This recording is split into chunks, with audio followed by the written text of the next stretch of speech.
Magigisa tayo ng corned beef. Pagdagdag natin doon kanina sa tanghalian. Natira pa kasi kaming bangus na sinigang kanina. Pangdagdag ko lang.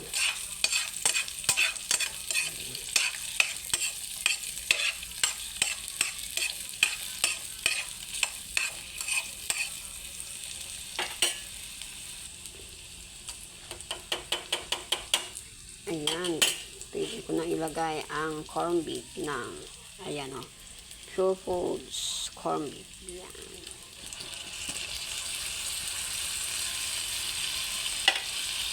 Ayan. Luto ng corned beef, mga idol. Ayan, thank you for watching.